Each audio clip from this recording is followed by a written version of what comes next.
Kozhikode medical college അപകടത്തിൽ അന്വേഷണം പുരോഗമിക്കുന്നു. അപകട സ്ഥലം സന്ദർശിച്ച ആരോഗ്യമന്ത്രി വീണ ജോർജ് വിശദമായ അന്വേഷണത്തിന് ശേഷം കൂടുതൽ നടപടി ഉണ്ടാകുമെന്ന് ആരോഗ്യമന്ത്രി പറഞ്ഞു. ഇപ്പോൾ വളരെ വിശദമായ ഇവിടെ വിവിധ വകുപ്പുകളുടെ ഓഫീസേഴ്സുമായി അതോടൊപ്പം തന്നെ ജില്ലാ കളക്ടർ എല്ലാവരും ചേർന്നുള്ള ഒരു മീറ്റിംഗ് ഇവിടെ യോഗം ചേരാനായിട്ട് പോവുകയാണ്. തീർച്ചയായിട്ടും ആ ഒരു യോഗത്തിന് ശേഷം വളരെ വിശദമായിട്ട് സംസാരിക്കാം. പരിശോധനകൾ ഇതിൻ്റെ ഭാഗമായിട്ടുണ്ടാകും. എന്താണ് കാരണം എങ്ങനെയെന്നുള്ളതൊക്കെ വിശദമായിട്ടുള്ള പരിശോധനയുടെ അന്വേഷണത്തിൻ്റെ അടിസ്ഥാനത്തിലാണ് നമുക്ക് പറയാനായിട്ട് കഴിയുക. തീർച്ചയായിട്ടും ബാക്കിയുള്ള കാര്യങ്ങളൊക്കെ എന്താണെന്നുള്ളത് നമുക്ക് പരിശോധിക്കാം. മീറ്റിങ്ങിന് ശേഷം സംസാരിക്കാം.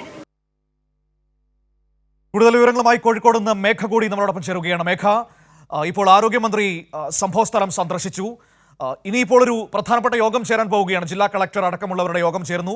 ആ യോഗത്തിൽ സാഹചര്യങ്ങൾ വിലയിരുത്തിയതിനു ശേഷം കൂടുതൽ അതിൽ സംസാരിക്കാമെന്നാണ് ആരോഗ്യമന്ത്രി പറഞ്ഞിരിക്കുന്നത്. ഇപ്പോൾ പലതരത്തിലുള്ള അന്വേഷണമാണല്ലോ, പരിശോധനകളാണല്ലോ നടന്നുകൊണ്ടിരിക്കുന്നത്. ഏത് രീതിയിലാണ് ഇപ്പോൾ പ്രാഥമികമായ ഒരു നിഗമനത്തിലേക്ക് എത്തി നിൽക്കുന്നത്? അങ്ങനെ എന്തെങ്കിലും വിവരങ്ങൾ അന്വേഷണ സംഘത്തിന്റെ ഭാഗത്തു നിന്നും ലഭ്യമാകുന്നുണ്ടോ?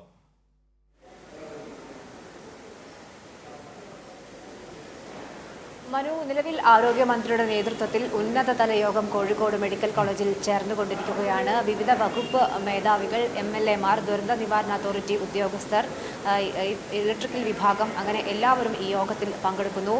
അതിനുശേഷം യോഗത്തിന് ശേഷം എങ്ങനെയാണ് ഈ പുക ഉയർന്നത്, ആ കാര്യങ്ങൾ കൂടുതൽ വിശദമായി പറയാം എന്നതാണ് ആരോഗ്യമന്ത്രി പറഞ്ഞിരിക്കുന്നത്.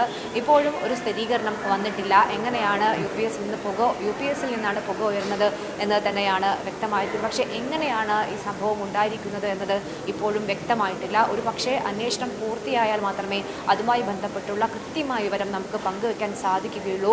ഏതായാലും രോഗികൾക്ക് ഒരു കാരണവശാലും ചികിത്സ മുടങ്ങാൻ പാടില്ല. അതുകൊണ്ട് തന്നെ നിലവിൽ പഴയ കാഷ്വാലിറ്റിയിൽ സംവിധാനം നിലവിൽ ഒരുക്കുന്ന സാഹചര്യമാണ് ഉള്ളത്. എത്രയും പെട്ടെന്ന് കോഴിക്കോട് മെഡിക്കൽ കോളേജിൽ തന്നെ കാഷ്വാലിറ്റി തുറന്ന് പ്രവർത്തനം ആരംഭിക്കും. അതിനുള്ള സജ്ജീകരണം തയ്യാറാക്കിക്കൊണ്ടിരിക്കുകയാണ്. DYFI ഉൾപ്പെടെയുള്ള നേതൃത്വത്തിലാണ് ഈ കാഷ്വാലിറ്റി സജ്ജീകരിക്കുന്നത്. അങ്ങനെ ഒരു ഭാഗത്ത് എല്ലാ തരത്തിലുള്ള ചികിത്സ ആളുകൾക്ക് നൽകാനുള്ള സംവിധാനമാണ് ഒരുക്കുന്നത്. അതായത് 4 പേരുടെ മരണമാണ് ഈ പുക ഉയർന്നതിന് പിന്നാലെ സംഭവിച്ചത്. എന്നാൽ മരണം പുക ശ്വസിച്ചത് മൂലമല്ല എന്നത് മെഡിക്കൽ കോളേജ് തന്നെ വ്യക്തമാക്കി പറയുന്നുണ്ട്. മെഡിക്കൽ കോളേജിൻ്റെ ആവശ്യപ്രകാരം, മെഡിക്കൽ കോളേജ് അധികൃതരുടെ ആവശ്യപ്രകാരമാണ് നിലവിൽ മരണപ്പെട്ട ആളുകളുടെ മൃതദേഹം പോസ്റ്റ്മോർട്ടം ചെയ്യുന്നത്.